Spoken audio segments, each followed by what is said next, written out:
A very fascinating report by the Economic Advisory Council to the Prime Minister has found the list of centrally protected monuments to be bloated and in urgent need for streamlining, and amongst many recommendations, one stands out for me. The recommendation to remove British graves, cemeteries, British cemeteries and graves of British officers 100 years old and more from the list of monuments of national importance. And why not? How are the graves and cemeteries of the British monuments of national importance for India? I say hashtag discard the Raj relics. Let's debate. The Economic Advisory Council to the Prime Minister has released a report on the monuments of national importance. It calls for an urgent need of rationalization because the existing list of monuments of national importance has not changed since 1947. आज पूरे विश्व में कोई भी ऐसा देश नहीं है जो प्रकट रूप से किसी अन्य देश के उपनिवेश के रूप में एग्जिस्ट करता है, लेकिन इसका मतलब यह नहीं है कि उपनिवेशवादी मानसिकता, कॉलोनियल माइंडसेट समाप्त हो गया है। हम देख रहे हैं कि यह मानसिकता अनेक विकृतियों को जन्म दे रही है। India is celebrating its Republic Day, but we are clinging to graves of the colonizers who inflicted untold atrocities. There is no need for 75 graves or cemeteries of British soldiers to be considered monuments of national importance. It is time to end the Raj relics. Let's debate.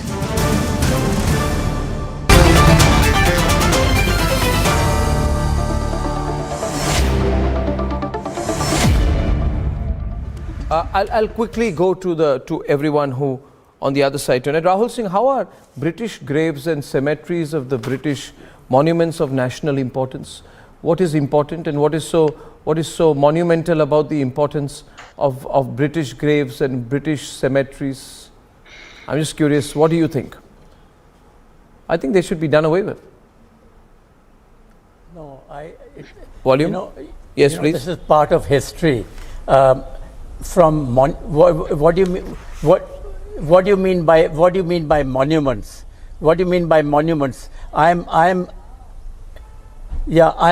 sitting at the moment in one of your vans, and behind me, about 100 meters away, is a British monument called the Gateway of India, and it was built by the British to commemorate the arrival of Prince of Wales, who became King George V, I think.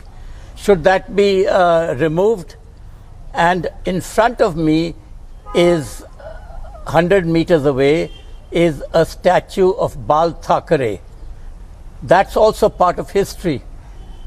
So all this is part of history. How did you compare? How did you compare Balasaheb Thackeray to a British monument? To be there, I think you should take back that comparison. And a little further away is what? No. This part of history. This is part of history, isn't it? And a little further away, about 100 yards from Bal Thackeray's statue, is what is still called Kala Ghoda. So? Yeah. So? And that was a statue of a black horse with a British Hindol regent on it, and that has been removed. First of all, the question is of proportion. Removed, and it's Arnab, been, I think, taken No. away. One minute. Ratan Sharda. The Ratan Sharda. First, I want to quick one response. One response. I am just saying, yes, Gateway of India. It is a part of India's colonial history. I mean, I'm not terribly emotional about the Gateway of India. You may be for your own reasons. Yeah. But the question is, Lieutenant Colonel Pegson's tomb in Varanasi is considered a protected monument. Why? The graves of European officers in Varanasi are a protected monument. Why? The grave of Lieutenant Forbes, who died after being injured during an assault with Naga villagers in 1879, is being honored. Why? Why is my taxpayer money going to protect to protect the grave of a British lieutenant who died 150 years back? I just want a contrary take on that. Ratan Sharda. Yeah. See, we are the only country in the world probably who celebrate invaders, who celebrate colonizers. This is not a case of some British monuments being there. The case is that from 1947, we simply mindlessly copied the colonial history, the colonial monuments, and for last 75 years, nobody questioned it. I compliment this government, though it has taken 75 years, that finally a report has come. Though it has come from Economic Advisory Council, and I congratulate Sanjeev Sanyal on that. But why it didn't come from ASI? What was ASI doing? What culture minister of various parties doing? All these 75 years who never bothered about the Samadhi of Rani Tarabai, daughter-in-law of Shivaji, who fought against Aurangzeb for 20 years. What is the condition of Raja Rajchola Samadhi? Hopeless. And I have pointed this out to various ministers. Unfortunately, we don't have time for our own monuments, our own great heritage. We have more people worried about Taj Mahal than about Ajanta Ellora. That is the problem. Our colonized mindset, where we don't mind keep on celebrating what British celebrated, It's a correction. rather than going back to our roots. Okay. Whether it's Odisha, whether it's Tamil Nadu, we have let our heritage simply decay because ASIs don't have funds are not properly utilized, and culture ministry is not taken as a very serious ministry, and nobody gives a damn to what happens to culture ministry. Though we talk a lot about culture, we have not treated with the respect it requires. Maybe we have more culture than we really deserve, I think. Because 6,000 to 10,000 years of culture. I would like to further ask. What is the condition of elephant caves? I would like to further ask because what is the condition of elephant caves in Mumbai? Can Rahul Singh tell me?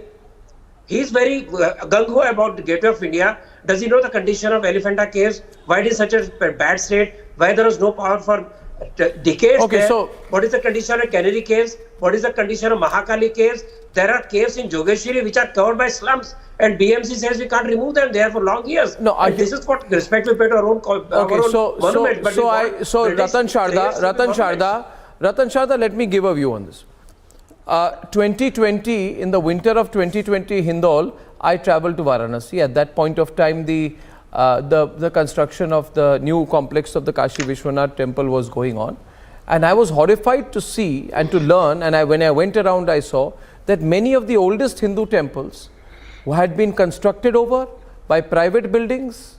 People were having kitchens, everything. They were discarded. They were in ruins, right? And that is the way, I'm sorry, but for at least 60 years post-independence, these Congis have ruled the country, and the Congis did that to our heritage. The Congis allowed the Kashi Vishwanath temple complex to be in absolute ruin, while doing everything possible to spend taxpayer money to protect 75 graves and cemeteries of British soldiers and to declare it as monuments of national importance. It's an abomination. Hindol, I want you to explain it. It's unbelievable that we've been doing it. I didn't know my taxpayer money is going to save British graves. Did you, Hindol? No, I didn't, and of course, there has to be some sort of moderation in this.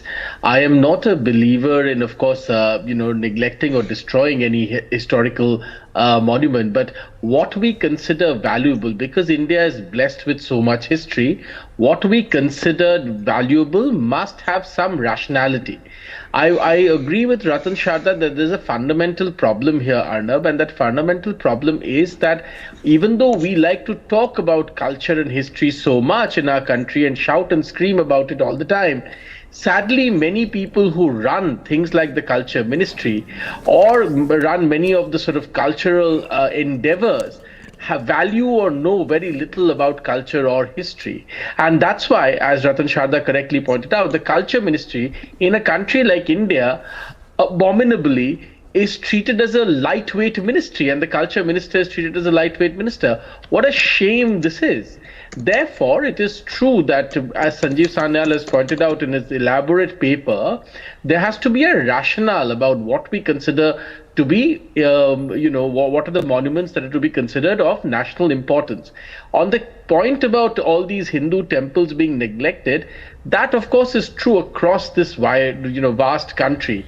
We have never taken care of any of this. You go to Orissa, which is a state full of the most beautiful temples, and you see how many of these great sites are really treated with great treated with great neglect. But why go even to Orissa? Let's take one example, Arnab, if you will allow me 10 seconds.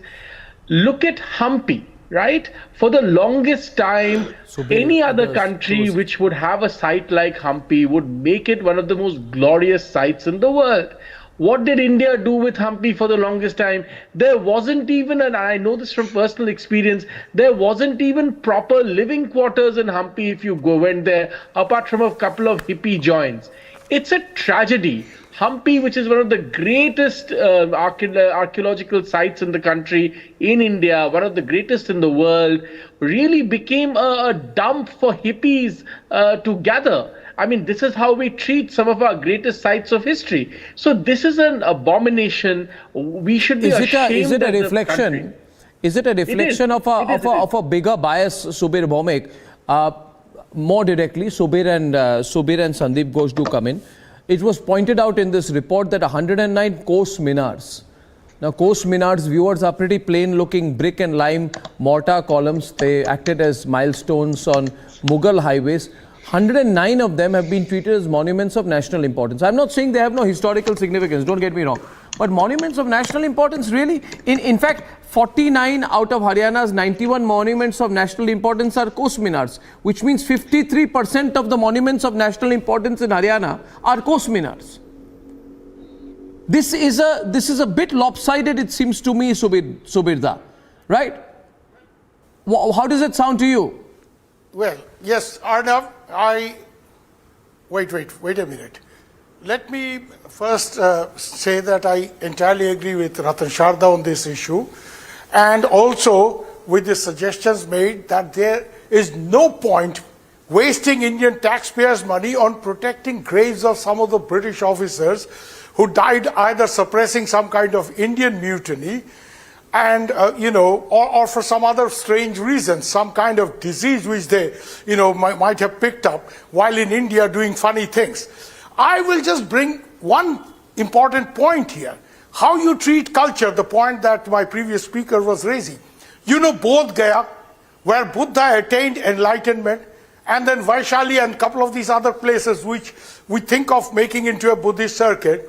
Do you realize that there are 52 temples, 50 of them foreign temples like Vietnamese and all kinds of other temples? This Bodh Gaya should be turned into some kind of a Buddhist Vatican, and India can use it enormously for its diplomatic outreach to East Asia, to Southeast Asia, which countries which are Buddhist majority. Have we done anything about that? No, we have done nothing.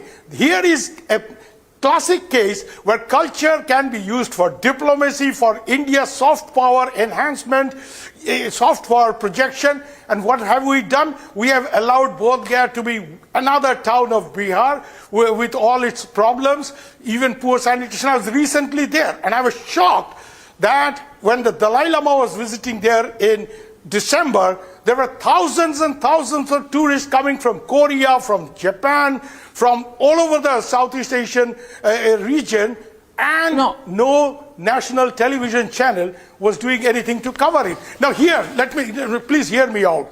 I met up with the head monk of the the Mahabodhi temple there, who is incidentally from Assam. So, but what were we doing? Neither was the government of India doing anything, nor the government of Bihar was doing anything. There are two things. Buddha Jayanti and Dalai Lama regularly goes there to pay obeisance. These are times when Bodh Gaya should have international festivals, and this will bug the Chinese. But we need to do that. Yeah, don't we need to? No, that's okay. But why should to bring you back to the subject, why should statues of British imposers remain in parks?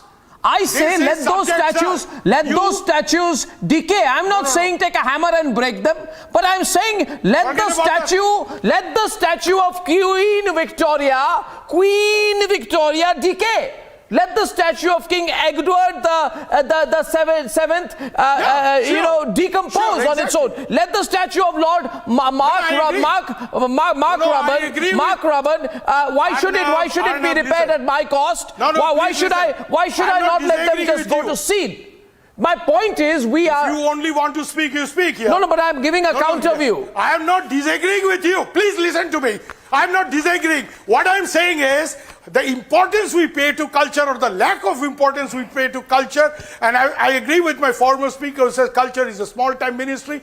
The classic example of how we miss out on leveraging culture. Sir, I tell you one thing. Now, this is where people say I speak in binaries. Let me tell you, I speak in binaries. First of all, let me agree. I speak in binaries, and my binaries are simple. My taxpayer money, Sandeep Ghosh, and come to the debate with Ghanshyam and with Renu, my taxpayer money should have been used many decades back to reconstruct and rebuild the Kashi Vishwanath temple. But my taxpayer money went in repairing the statues of George V and Queen Victoria. And what can be more disgraceful than that, Sandeep?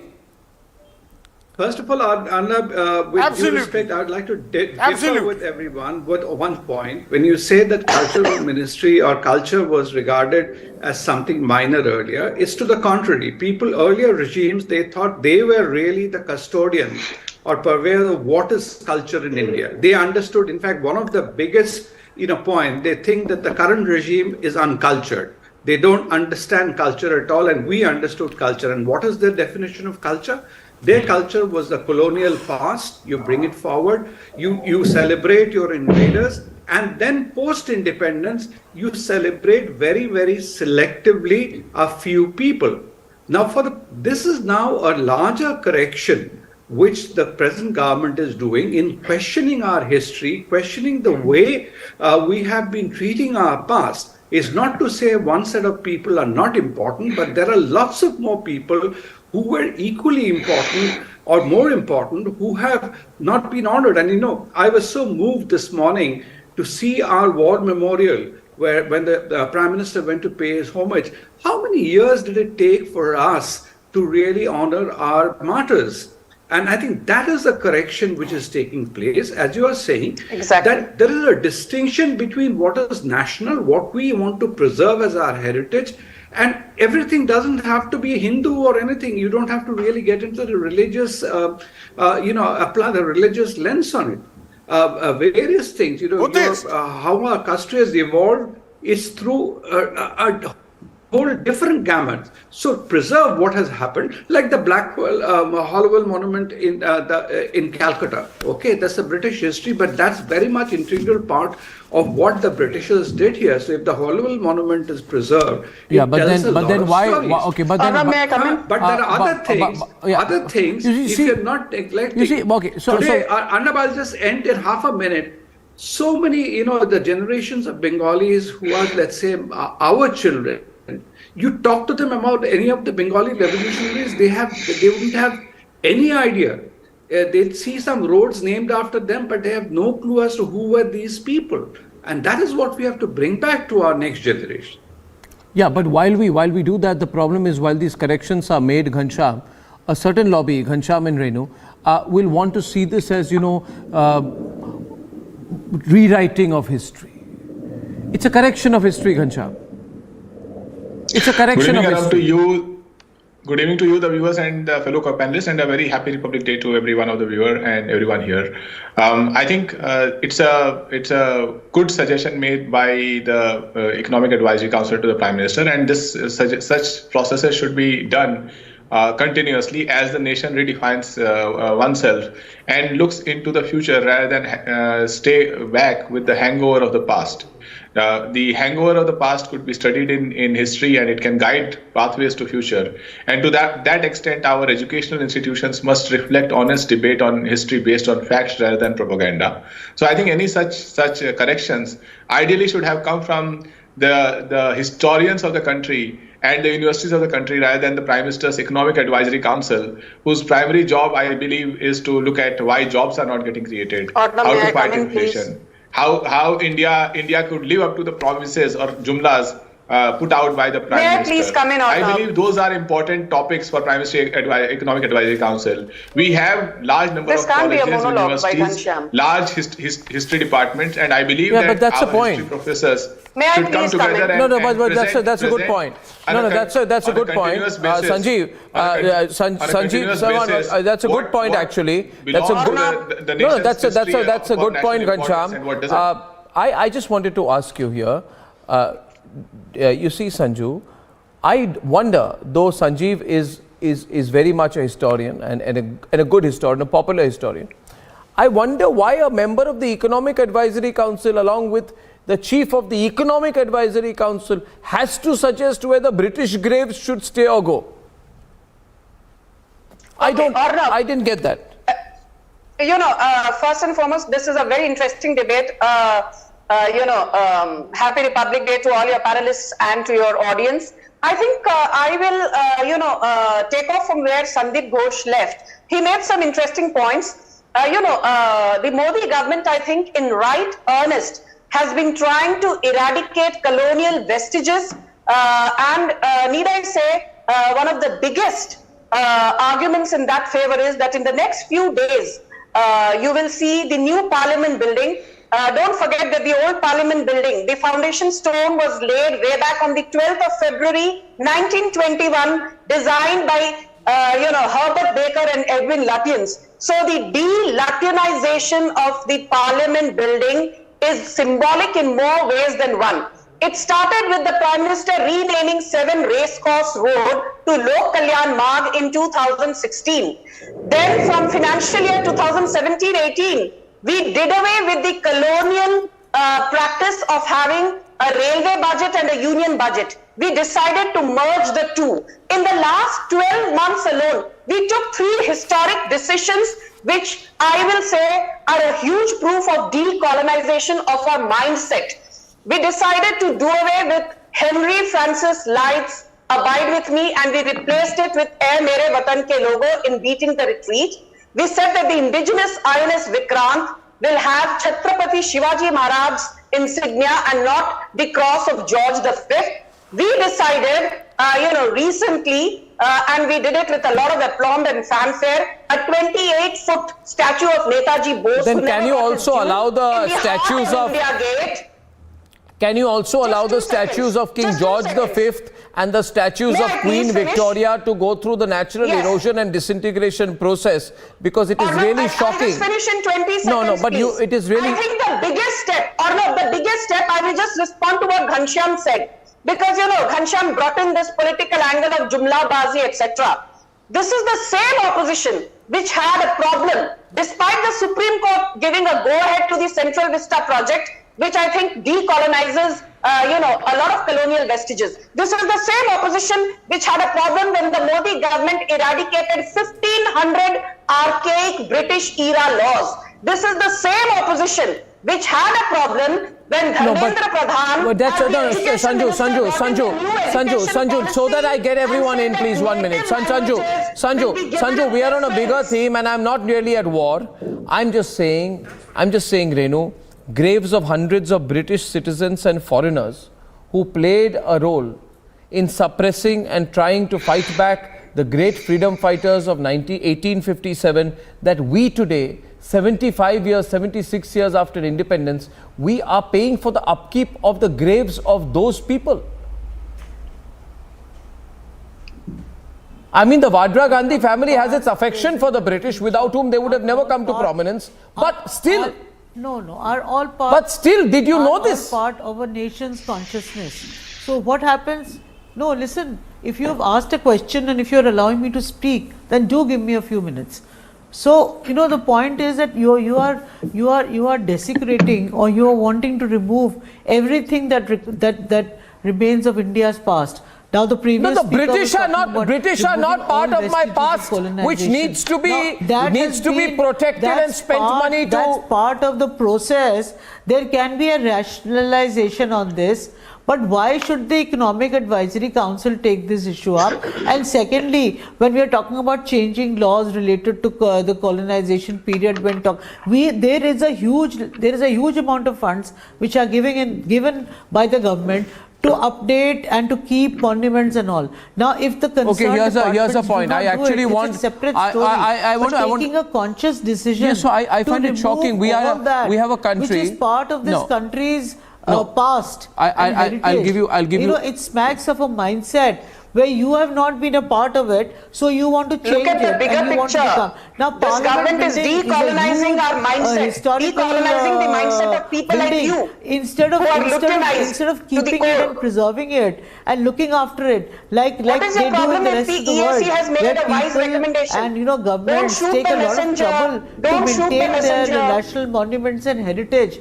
We have a situation where you want to do away with it, and we have a Prime Minister who wants to put his placard on everything that says that no, I inaugurated it. Do you have a problem I was not with part the of the Central earlier Vista process. project? Now this Do you have kind a of problem mindset with becomes Race very Course difficult Road to being handle, renamed as because local particularly landmark? when you're doing it Do you have a everywhere, problem you don't want with anything of beating the the past to retreat remain, having because you a are Mere not part of Watan the ke freedom logo? struggle.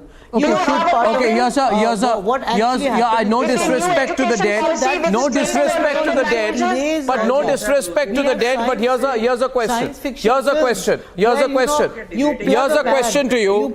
Here is a question to you. Here's a question to you. Here's a question to you. India has a very high density of population. Renu, India has a very high density of population. I'm saying.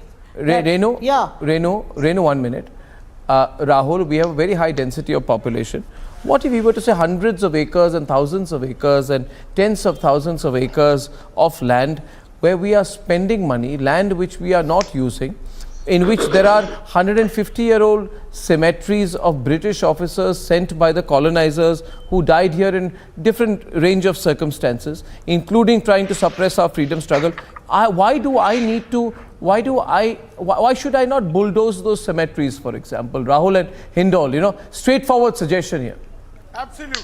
Why should we not bulldoze those cemeteries? It's a bulldoze culture now. No, it's not bulldoze culture. They're bulldozing everything that they don't take. I'm only saying bulldozing those British Army cemeteries. They're bulldozing monuments. This woman they're is so not looking ignorant. after What do you think? To be looked after. But you see, if some I can get that to Rahul and Subir, please. Rahul, what do you think? Rahul, 2 versus 2, Rahul. Few more last minutes. So ignorant. Rahul. Hindol. You have covered such a huge area that I can't know where to start. There are so many monuments of all kinds that the ASI must look after and protect. Forget about the graves. Forget about these graves. They don't matter really. We're talking about important monuments in this country of all religions, not only just the colonized. What is this decolonizing business? Yeah, decolonizing I don't believe in this business. What is decolonizing business. Hindol, he asked your fundamental question. What is makes decolonizing sense to business? me. Yes, please. Hindol, please reply to him, Hindol. I don't have to Hindol, louder. I'm shocked to hear Rahul ji said that he doesn't know what decolonization means. I mean, really, in 2023 to say I don't know what decolonization means, I mean, what can be more shameful? I mean, I respect him, he's my elder, but really, this is the most scandalous and the most outrageous thing I've ever heard. You don't know what decolonization means. You're a citizen of a country which came into existence because of decolonization. This is the most ridiculous thing in the world. I'm all for rationalizing some of these monuments and really ensuring that only the valuable ones are maintained. But to say that I don't know what decolonization means, what is the need for decolonization? I mean, really, left to you, we would be living under British rule today. Last nugget here, among your taxpayer money has been used, ladies and gentlemen, to preserve the grave of a person called Brigadier General John Nicholson, who killed many Indians and kept the heads of Indians on his desk. According to a version put out there, I think by William Dalrymple, who calls him an imperial psychopath. So why are we preserving his grave right now? Is a matter of great concern and curiosity for Republic. Ladies and gentlemen, a happy Republic Day once again. A moment of change. Change should come everywhere, from diplomacy to history. This has been an interesting program, and I shall see you, ladies and gentlemen, soon. Good night and goodbye.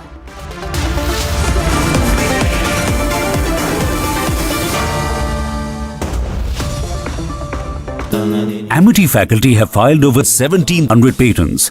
Yet another reason why Amity has been conferred with the National Intellectual Property Award by Government of India for being the top Indian academic institution for patents and commercialization. Everything we know, everything we love, might well be at risk. The time for action is now. Together, we can be champions for the earth. आग को फैलने से रोकना मुश्किल है पर नामुमकिन नहीं। अब फायरवॉल टेक्नोलॉजी के साथ सेंचुरी प्लाइड क्लब प्राइम आग से बचाए। Here at the Suchetgarh Indo-Pakistan international border, and we'll try to ask some of them. How's the Josh, sir? How's the Josh? How's the Josh? So this is what the Josh is here at the Indo-Pakistan international border. Okay, now the sweet exchange has taken place and the senior officials of the BSF, they are now going to greet their counterparts and also the other fellow officers on the Republic Day. This is one of the historical place when it comes to flag hosting. 131 feet long tricolor is being hoisted here and the sweet distribution is taking place. You are witnessing